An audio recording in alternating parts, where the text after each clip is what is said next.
How's it going, everyone? My name is Razor's Burning. Welcome back to Scratch's Director's Cut. Last episode, I have no idea what I was doing.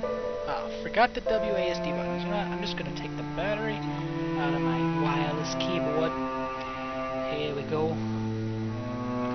Now I won't be tempted to use it ever again. That's a lie. I can't remember what I was doing last episode. It's bad. I haven't recorded. I haven't recorded this in a while. It's been like 4 days since I've recorded this, and I gotta get it done quickly.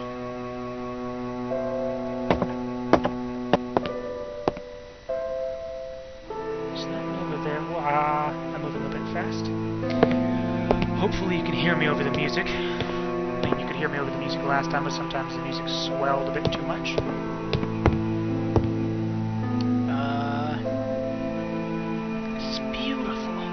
I haven't been over here. Oh, it's so beautiful. Okay, so this is like a living room or a foyer or something. The drawer was stuck beyond hope. Can I get a pry bar for that? Well, let's see. Can I clean this?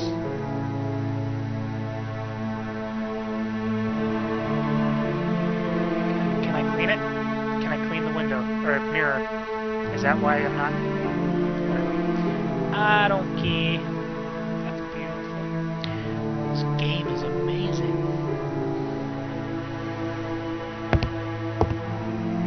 It is dark over here. And doorknob, maybe. Ah, jeez, dude. Making such progress. I haven't raged at this game yet. Good. Trying to do this stuff that I was trying to do. What is this? Useless junk? Okay. Useless junk. That is a plate, my friend. Generic standard lamp still is elegant and tasteful. Good. Candelabra. Yeah! The place was full of exquisite, albeit aged candelabra. Tablecloths, napkins, that certainly isn't my thing. What is your thing? Your thing is staring at stuff that has no logical reason to be stared at. Or, well, not that. Your thing. I guess that's what happens when you don't water the plants for a long time. Oh, the powers of deduction with this one is just astronomical. Oh, I found all the liqueur! I certainly wouldn't have minded trying those expensive wines, except that nobody would have been around to pace me. Okay? So you need to be paced, or just you need to be slowed down to drink alcohol? Why can't you get drunk? Seriously.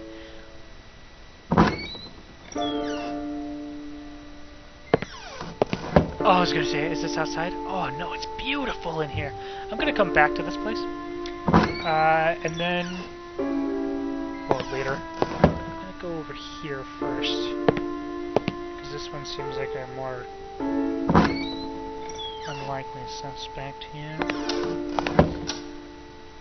I am back in the foyer. Good. So, well, I knew it was suspect. I knew that door was suspect. I'm kidding. Of course. Let's go in here. Let's explore. It's beautiful. It's even more beautiful. There are scratches on these doors. Don't think I can't see it, though. I can see the scratches on the walls.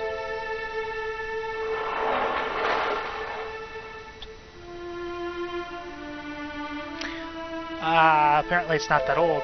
That globe isn't all that old because it says Russia and not the USSR.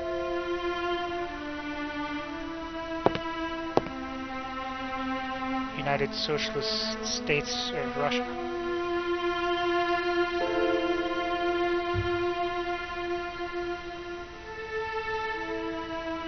Yeah, USSR. USSR. Yeah. I like how I had to count the S's. Yeah, let's go over here. there something in this desk? Is there? An inkwell and some old photographs. What is you? That's a lot of old money. Good. That's cool. Can I read this? Okay. Oh, apparently not. Some old glasses. Oh, that's cool. What is this? Oh, this is going to be a lot of reading.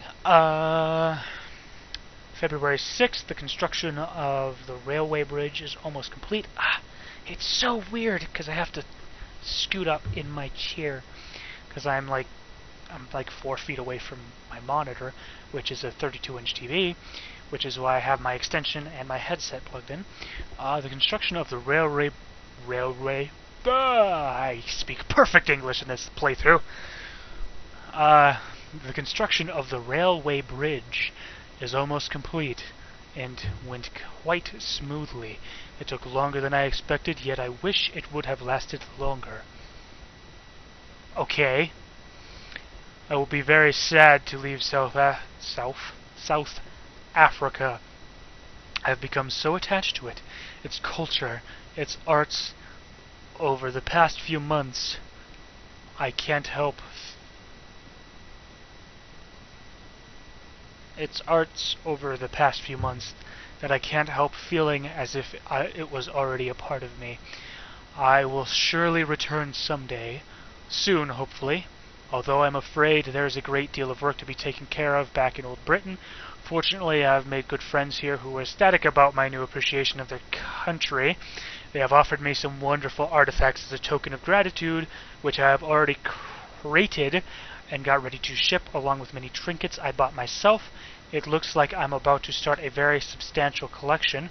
It is a good thing Catherine agreed to move into our new home, although I fear several renovations will have to be made. Even more if I'm intending to start a serious new hobby.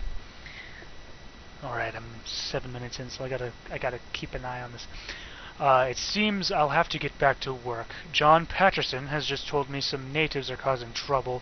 A very unfortunate thing, although I'm secretly rejoicing. Yay! February 12th. I would assume... the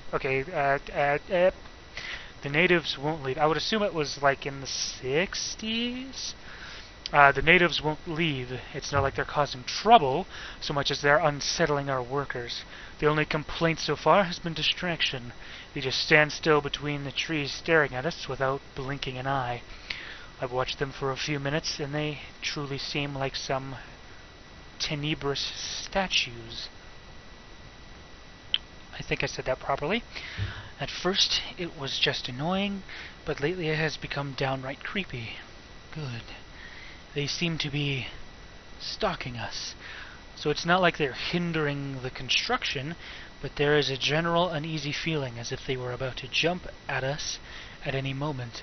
I think I will hire some protection as a measure of precaution. February 15th. What was the other one? Yeah, 12th. Okay, 15th. Fascinating. I have been looking into these natives. They live in a nearby village and are a very small group, yet they seem to manage quite well.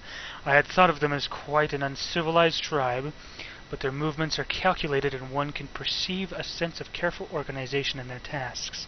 Oddly enough, they seem to be very brutish, and their aspect looks awful, although I couldn't take a good look at their facial features as I followed one of them completely on my own, and it could have been dangerous getting any closer. Also, the village is poor, or poor, as most people would generally call it, and very rough, but some of the shacks leapt out as inviting or special. It made me very curious. I will try to come closer tomorrow. February 16th. My second expedition to the village of the natives has been foiled by an unexpected problem at the bridge. I'm afraid it was due to a slight miscalculation on my part, an indication that I should be focusing more on the task at hand and put my sudden love for all African things aside for a moment. It was my fault, and I accept it. Good! At least someone can accept their faults. Not everybody can do that. February 20th. They are at it again. lurking beyond the forest. It's amazing how they have changed our perception of the surroundings. At first we were delighted by the quiet nature of the place. Now, we fear what horrors might be concealed in that dark and foreboding cloak of trees. The tops loom above us, overshadowing the bridge, and strange noises haunt our meals. Even the river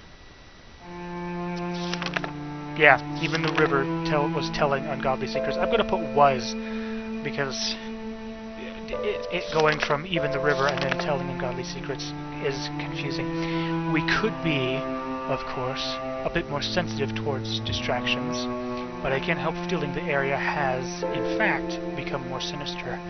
And yet, I'm still looking forward to satisfying my curiosity about the tribe. Geez, 10 minutes in. How long is this journal? February 24th. At last I found something more about the neighboring tribe. This is an incredible finding, and I just can't withhold my excitement. Some elders at the local town happen to know about them, but only through stories they heard.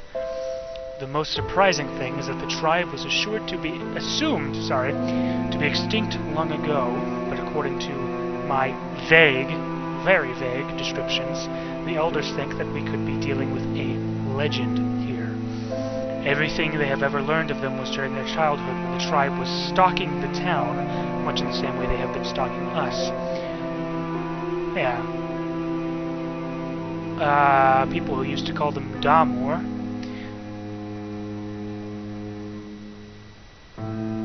I think that's how it's, I don't know. Oh, it's 11 minutes in. Maybe this one's, I'm gonna make this one maybe 5 minutes longer. As such was the sound of screams echoing late in the night. They'd come into the streets and see an evil glitter atop a hill in the distance. Some would say it was a fire, others the cursed spirit of an ancient god. Whatever it was, they say the bright light amid those fantastic screams was bone-chilling. The macabre scene would suddenly stop just as it had begun out of nowhere, never to be seen again in days to come. Intervals between those horrible nights had become longer and longer until they soon faded into oblivion. The tribe apparently had retreated back into obscurity until now.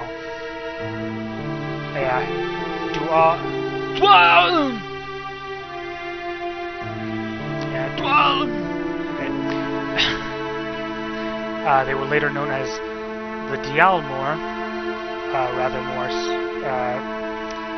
more scientific name, although none of the people I spoke with could possibly remember its origin. I find it extremely surprising that nobody has ever heard about this tribe with the exception of a few townspeople. They must be incredibly rare, and judging by the stories passed on from generations in the town, very old.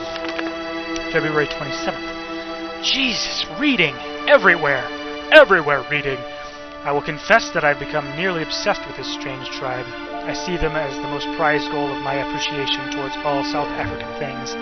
A dangerous and irresistible reward. I feel as if they were my discovery. I simply have to study them before leaving. I fear I won't have the chance to ever again. Maybe, because you probably will die. It has become an important goal of mine. Even more important than finishing the bridge. I'm sorry. Okay. March 4th. Wow. March 4th. Finally! I have managed to see them. My God, what a disturbing spectacle. When we arrived, they were moving around the village very slowly, without speaking or communicating with each other, each minding his or her own business, completely alien to the rest of the world. They were filthy looking, coarse, and downright disgusting. I couldn't see any weapons, but they could have been stored somewhere. It was all very strange behavior in his tribe. They must be quite unique. Then, as if they had suddenly all become possessed by some wild spirit, they began shaking spasmodically and screaming like mad. Some of them had dropped to their knees and lifted their heads to the sky, eyes blank and moaning in an indescribable way. 2 of them walked away, still in that monotonous and slow manner, and in great contrast to the rest of the scene, into a shack. The next minute they brought out into the open an odd-looking mask. Its shapes, colors, and overall looks, while unsettling, were mesmerizing, and I felt instantly hypnotized by it. It rendered my modest collection of African curiosities into dull and uninteresting items. The mask was very ominous, and the whole tribe seemed to greatly revere it. Soon they began to gather around it and move in circles, fluttering and chanting in a guttural psalm. Judging by their motions and the aspect of the whole ritual, it must have been some kind of war ritual. I'm not sure how to explain what happened. Next, as I feel my pulse is already throbbing, words fail me to recount the most disturbing thing I've ever witnessed. One of the male villagers walked into the middle near the mask by his own will.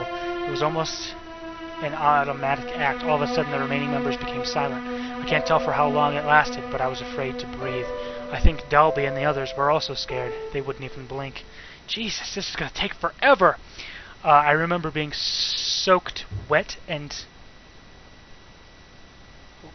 expectant.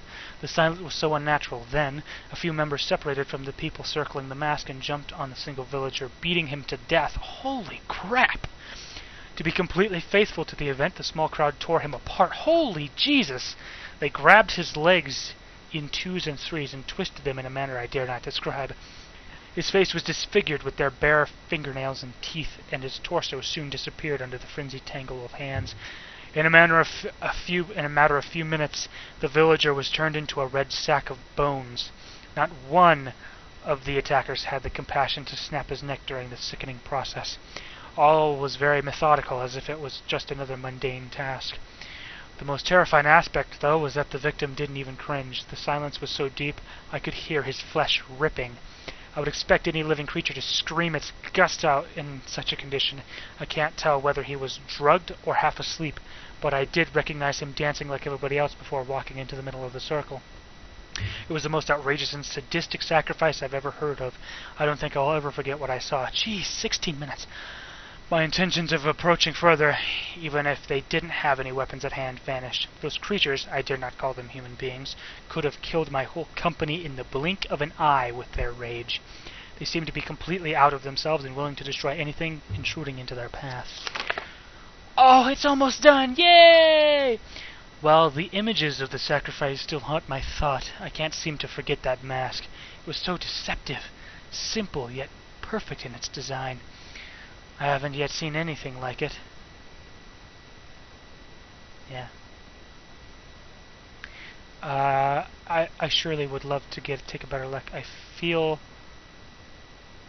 that Dalmor, as dangerous as they are, could be the most important ethnical finding in decades. What I've seen today is crying out for some further investigation. I can't leave them like that. I can't just leave them like that. I would never just forgive myself. And the mask. That mask! Okay. Yay!